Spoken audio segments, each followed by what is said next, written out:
Omer, jour 44. Nous sommes le 29 Iyar et aujourd'hui nous allons lire la Mishnah 10 qui est assez courte, chapitre 3 de Pirkei Avot. Il disait « Qui plaît aux hommes plaît à l'omniprésent, qui déplaît aux hommes déplaît à l'omniprésent. » Rabbi Dossa ben Orkina dit « Le sommeil du matin, le vin du midi, le bavardage avec des enfants et les réunions des ignorants dans les synagogues excluent l'homme du monde. » Ici, nous voyons un point important, c'est à quel point nos comportements peuvent nous exclure du monde ou nous inclure dans le monde. Bien sûr, il y a les deux mondes, il y a le monde physique et il y a aussi le monde d'en haut. Et ce que nous voyons ici, c'est que notre comportement par rapport au sommeil, c'est-à-dire le matin, comment on se comporte le matin, comment on est le matin, le midi, en milieu de journée. Ici, on parle de l'alcool, du vin, peut-être les excès. Mais en général, ce qu'on fait, nos comportements dans nos relations. Ici, la Mishnah parle du bavardage des enfants, avec les enfants, en nous apprenant qu'on peut perdre du temps et négliger l'étude de la Torah, négliger les choses importantes. Et c'est intéressant. Il parle même de la synagogue. En fait, aller dans un lieu religieux, aller dans un lieu n'est pas garant d'un bon comportement. Ici, la Mishnah nous dit les réunions des ignorants dans les synagogues. Alors évidemment, au 1er siècle, il y a plus de 2000 ans, quand la Mishnah a été écrite, enseignée, la synagogue était au centre de la ville. Et dans la ville où vous êtes maintenant, si vous êtes d'une grande ville, il y a une synagogue. À Genève, il y en a 3 ou 4, avec des obédiences différentes. Et ça permet aux familles de se regrouper beaucoup plus facilement et le matin d'aller à la prière beaucoup plus facilement que si vous deviez faire 50 km en voiture. On peut aller dans une synagogue, on peut aller dans un lieu de prière et avoir un mauvais comportement. Les réunions des ignorants. Donc ça aussi, c'est une bonne leçon pour nous. Ok, le fait de se déplacer, c'est très bien, on en a souvent parlé. À quel point on se bouge, à quel point on agit pour être avec les autres. Mais une fois qu'on est dans le lieu, ici la synagogue, il y a encore nos actions que l'on doit faire contrôler, faire attention et se comporter d'une façon juste. Aujourd'hui, je ne vais pas parler des pères dans la foi, parce qu'aujourd'hui, c'est une journée assez incroyable. Vous avez vu le chiffre, Omer 44. C'est dingue. Qu'est-ce qui se passe aujourd'hui ? 6 juin 44.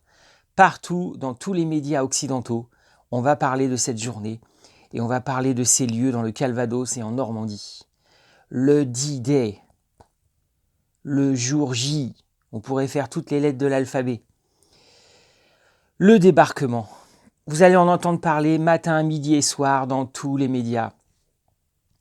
Et nous avons beaucoup parlé des actes dans ces vidéos. Déjà Pirkei Avot, le livre des actes aussi, avec Shaoul, Eutique, Alexandre le Forgeron, le mauvais acte. J'ai pas eu de réponse sur Alexandre le Forgeron. Est-ce que vous l'avez trouvé ? Est-ce que vous savez ce qui s'est passé avec Shaoul ? Ça fait plusieurs jours. N'hésitez pas. Voilà, nous avons énormément parlé de la sagesse, de l'enseignement, du comportement, mais aussi des actions. C'est aussi le but du jour de l'Omer, des jours de l'Omer, c'est pouvoir s'améliorer en s'inspirant des actions de nos ancêtres, entre guillemets, dans la foi, ou des ancêtres dans l'histoire. Parce que certains étaient des ennemis de la foi. Alexandre le Forgeron, je vous conseille d'aller voir. Et on peut apprendre de ce qui s'est passé. Aujourd'hui, l'Occident va parler de cela. Les actions des ancêtres. Il reste un seul survivant français qui a participé au débarquement. Il a 99 ans. Désolé pour les non-suisses ou les non-belges. 99 ans. Il a un béret rouge, peut-être vous le verrez dans les photos. Vous l'avez déjà vu hier peut-être. Vous le verrez sur les écrans. Les actions de ces hommes qui ont débarqué, vous avez tous en tête les images de Capa, le photographe, avec ce GIs américain, très très flou, la photo est très floue et on voit le GIs qui marche dans l'eau. On a peut-être tous vu et revu John Wayne et compagnie dans le D-Day, le jour le plus long. Intéressant, le jour le plus long. Et puis, le soldat Ryan, deux styles différents, deux visions différentes, etc., etc. Les actions de ces hommes-là, on va en parler aujourd'hui, ça va être au centre de tout. C'est exactement la même chose que dans cette Mishnah. Les actions peuvent ouvrir un monde ou fermer un monde. Je ne sais pas ce que serait devenu le monde si certains hommes n'avaient pas débarqué ce jour-là. Vous pouvez réécouter la chanson de Michel Sardou, si les ricains n'étaient pas là, polémique ou pas, écoutez-la, c'est intéressant. Si vous aimez la lecture et la science-fiction, vous pouvez aussi lire un livre qui s'appelle Fatherland, un livre incroyable qui nous montre qu'est-ce qui serait passé si le crime de la Shoah avait été effacé de l'histoire, en effaçant les traces, et si l'Europe avait pris un autre tournant à partir de 40-41. Voilà, si vous aimez la science-fiction, si vous voulez voir ce que serait devenu un monde sans Torah, sans justice, lisez ce roman qui s'appelle Fatherland, il est excellent, ça secoue pas mal et ça nous aide à agir. Ce qui s'est passé depuis le 7 octobre, c'est pas une nouveauté. Des 7 octobre fois 100, fois 1000, il y en a déjà eu. Et imaginez un continent entier contrôlé par ce type d'idéologie. Donc les actions, on va en parler aujourd'hui. Les blocos, vous savez qu'ils ont attaqué en Normandie avec des blocos, et puis qu'il y avait aussi des frises, on appelait ça les asperges de Rommel. C'est intéressant, on peut faire un parallèle. Ce sont nos blocos personnels, toutes ces choses qu'on met en place pour ne pas changer, ne pas vouloir écouter. Alors ici, on parle du sommeil, on parle du vin, on parle du bavardage inutile, on parle des réunions des ignorants, le banc des moqueurs, on en a déjà parlé. Même dans une synagogue, il peut y avoir des bancs des moqueurs. Tout ça, ce sont les blocos, ce sont les MG34, les mitrailleuses, ce sont les asperges de Rommel, ce sont tous les dispositifs de défense. Le Rav Emmanuel en a beaucoup parlé. Il a beaucoup enseigné sur nos dispositifs de défense. On s'enferme dans nos blocos spirituels, on s'enferme dans nos blocos émotionnels. Et on ne veut pas que la Torah débarque, parce qu'en fait c'est ça. Le soldat dans l'eau, avec son fusil, c'est une mitzvah, c'est une image. C'est une mitzvah qui va traverser le temps, qui va traverser l'espace, à travers une personne ou à travers un enseignement, à travers le rouleau, et qui va vouloir débarquer dans votre vie. Oui, elle voudra débarquer dans votre vie. Et nous, on sera peut-être là derrière nos blocos et on va résister. Le blocos, ça peut être aussi une idéologie. On a parlé de la substitution hier. La substitution peut être un méga blocos avec des méga canons de 150 mm, de 240, des méga mitrailleuses qui refusent le débarquement de la Torah, de la sagesse dont on a beaucoup parlé. Et puis on peut mettre des petites asperges de Rommel. C'est pas très compliqué les asperges de Rommel. Maintenant la mode, ce sont les dents de dragon. C'est un autre dispositif de défense, les dents de dragon. Il y a tellement de dents de dragon dans nos vies. Des hommes se sont battus pour ne pas laisser faire ça. Et pour passer à travers les blocos, pour passer à travers les asperges, pour passer à travers les mines. Les mines, c'est dans notre vie, il y en a. Vous abordez un sujet de conversation avec un ami et clac, vous entendez le clac. Mince, j'ai mis le pied sur quelque chose. J'ai mis le pied dans quelque chose qu'il ne fallait pas faire, qu'il ne fallait pas dire. Une mine, ça peut être une mine émotionnelle. Ça peut être une mine spirituelle. Boum, ça va exploser. Vous savez, on en a parlé dans le jour de l'Homère qui s'appelle « Ce n'est pas la fin du monde ». D'ailleurs, j'ai un t-shirt un peu militaire. Regardez-la une nouvelle fois cette vidéo. Quelquefois, bam, la mine explose, c'est la fin du monde. Encore une défense qui veut empêcher la Torah de progresser, qui veut empêcher la sagesse. Laissons la Torah débarquer dans nos vies. Et par rapport à la Mishnah 10, faisons attention à nos comportements. Il faut avoir du courage, il faut soutenir la Torah, soutenir la Torah qui veut débarquer dans nos vies et encourager et accueillir les hommes et les femmes qui participent à ce débarquement.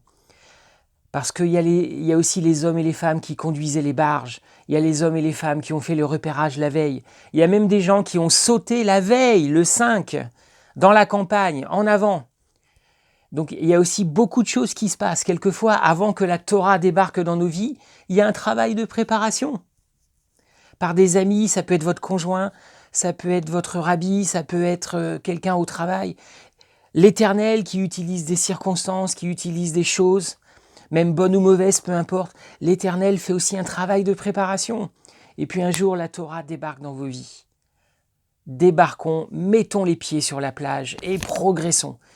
Et que les blocos, que les asperges, que les mines soient liquidés. Êtes-vous déjà allé sur les plages de Normandie? Je vous le conseille. Il reste quelques vestiges.